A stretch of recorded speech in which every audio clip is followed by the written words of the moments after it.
A tak od nás nečekaně odešel.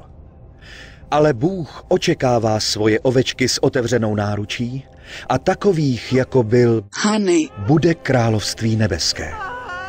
Hany, Byl dobrým synem, bratrem a adminem.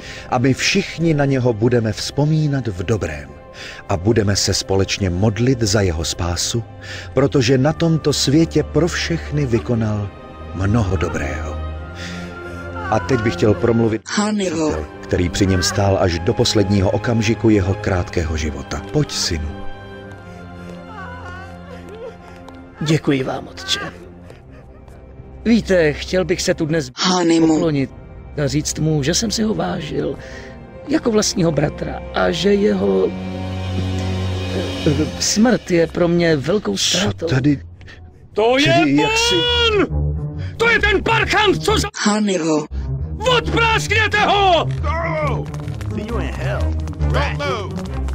K zemi, otče, já ho zabiju.